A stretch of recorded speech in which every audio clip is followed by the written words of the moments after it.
সিএনজিতে বসে বসে অপেক্ষা করছিলাম কখন জামাই আসবে আর গাড়িটা ছাড়বে। তো অনেকক্ষণ ওয়েট করার পর আমার জামাই চলে আসলো আর অবশেষে গাড়িটা ছাড়লো। তো আমরা আজকে বেড়াতে যাচ্ছি। আজকে আমরা বলতে শুধুমাত্র আমি বেড়াতে যাচ্ছি। আর বলেন তো কোথায় বেড়াতে যাচ্ছি, কেউ যদি বলতে পারেন তাহলে অবশ্যই কমেন্ট করে জানাবেন। তবে আমি এখন বলবো না, ভিডিও লাস্টে বলবো আমি আসলে কোথায় যাচ্ছি। তো প্রথমেই এই তো পোস্তগোলা ব্রিজে উঠে গেলাম। আর কেন জানি ছোটবেলা থেকে এই পোস্তগোলা ব্রিজে আসলে উঠলে মনটা একটু শান্তি হয়ে যায়। যতই মন খারাপ থাকুক, আসলে নদী, বাতাস, তারপরে লঞ্চ, নৌকা এগুলো দেখলে মনটা আসলে খুব ভালো লাগে।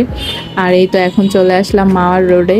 এই মাওয়ার রোডটা আসলে যখন ছোটবেলায় দাদুর বাড়িতে যাইতাম তখন এই রোডটা আসলে এত একটা চিপা রোড ছিল, চারপাশে একদম গাছগাছালি দিয়ে ভরা ছিল। আর এখন রোডটা কত বড় হয়ে গেছে, একেবারেই সবকিছু পরিবর্তন আর অনেকটাই পরিবর্তন হয়েছে। আর এখনকার পরিবর্তন রাস্তাটাও আমার কাছে খুব ভালো লাগে, কিন্তু আগে যে রাস্তাটা ছিল সেটাও আমার কাছে খুবই ভালো লাগতো।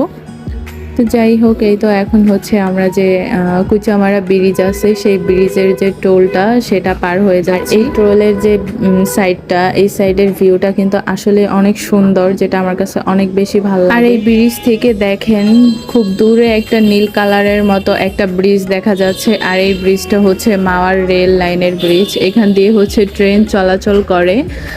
আর যখন এখান দিয়ে ট্রেন চলাচল করে তখন কিন্তু আসলে এই দৃশ্যটা দেখতে খুবই ভালো লাগে। যদিও আমি দেখিনি, কিন্তু আমি মনে মনে আসলে চিন্তা ভাবনা করলাম যে আসলে দেখতে খুব সুন্দর লাগবে।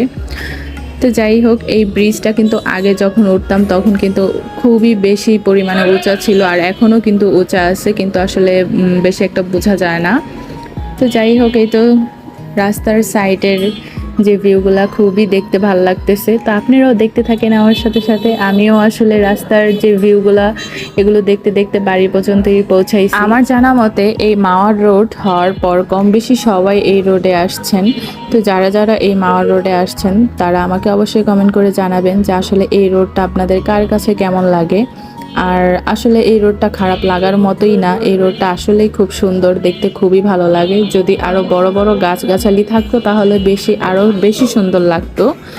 তো যাই হোক, আমরা প্রায় বাড়ির কাছাকাছি চলে আসছি বলতে আরও কিছু সময় বাকি আছে। আর এই রোডের কিন্তু আসলে 4টা পার্ট আছে। 2টা পার্ট যাওয়ার আর 2টা পার্ট আসার। তো একটা যে সিএনজি মোটরসাইকেল, তারপর অটো, মিশুকগুলা ওগুলা চলাচল করে। আর একটা আপনার বাস, ট্রাক এগুলো চলাচল করে।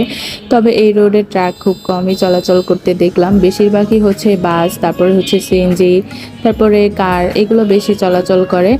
তো যাই হোক, আর হাই রোডের রাস্তা থেকে আমার আসলে গ্রামগঞ্জের রাস্তা বেশি ভালো লাগে। যদিও হাই রোডের রাস্তা ভালো লাগে, কিন্তু হাই রোডের রাস্তা চলাচল করতে আমার খুব বেশি ভয় লাগে। আর এজন্যই আমার গ্রামগঞ্জের যে রাস্তাগুলো ওগুলা বেশি ভালো লাগে, কারণ ওগুলাতে তেমন একটা রিস্ক থাকে না। তারপরে প্রাকৃতিক ভিউগুলো অনেক বেশি সুন্দর লাগে, আরও চলাচল করতে খুবই বেশি ভালো লাগে। এই তো আমরা গ্রামের যে রাস্তা সেই রাস্তায় চলে আসছি হাই রোডের রাস্তা থেকে। আর এই রাস্তায় আসার পর আমার চোখ যত দূর যায় তত দূরই শুধু সবুজ গাছপালা, বাড়ি ঘর দেখে আর খুবই ভালো লাগে। আর এই জন্যই আমার আসলে গ্রামগঞ্জের রাস্তাগুলো বেশি ভালো লাগে হাই রোডের থেকে। তো যাই হোক, তো আপনাদেরকে বলেই দিচ্ছি আসলে আমি আজকে কোথায় যাচ্ছি। আমি আজকে আমার ফার্স্ট টাইম আমি আমার শ্বশুর বাড়ি যাচ্ছি। আর ঈদের সময় আমি আমার শ্বশুর বাড়িতে যাই। আর এখন ঈদের অনেক পর, তো আমি আসলে খুবই লেজি মানুষ, তাই বলা যেতে পারে এগুলো আমার লেজি ব্লগ। আর আমি খুব দেরিতেই আপলোড করি। আমার মনে হয় যারা আসলে এইরকম টাইপের ভিডিওগুলো আপলোড করে লাইফস্টাইলে, তারা প্রতিদিন বা রেগুলার ভিডিও আপলোড করতে পারে না। আর যারা রেগুলার আপলোড করতে পারে তাদেরকে অবশ্যই ধন্যবাদ দেওয়া উচিত, কারণ বেশিরভাগই মানুষ আসলে ভিডিও করার পরে অনেক দিন পরে আপলোড করে। তো যাই হোক, আপনাদের সাথে আমি আমার শ্বশুরবাড়ির পরবর্তী যে দিনগুলো বা ওইখানকার যে পরিবেশ বা ঘোরাঘুরি সেগুলো আমি আপনাদের সাথে শেয়ার করব।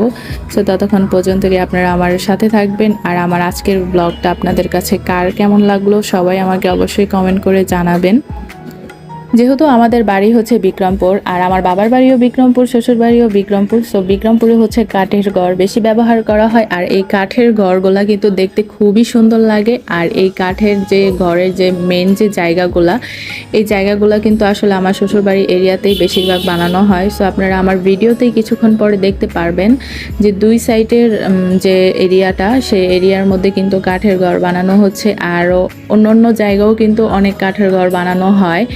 সো তার মধ্যে হচ্ছে কিন্তু এই জায়গাটাও একটা। এখানে কিন্তু অনেক রেডিমেড ঘর এই যে দেখতেই পাচ্ছেন পাওয়া যায়। এখান থেকে কিন্তু অনেকে এসে ঘর কিনে নিয়ে যায় দূর দূরান্ত থেকে। আবার অনেকে চাইলে অর্ডার দিয়ে ঘর বানিয়ে নিতে পারে। তো যাই হোক, আপনাদের কাছে সব কিছু শেয়ার করে নিলাম। সো কেমন লাগলো অবশ্যই জানাবেন। তো আজকের মতো এখানেই বিদায় নিচ্ছি, সবাই ভালো থাকবেন।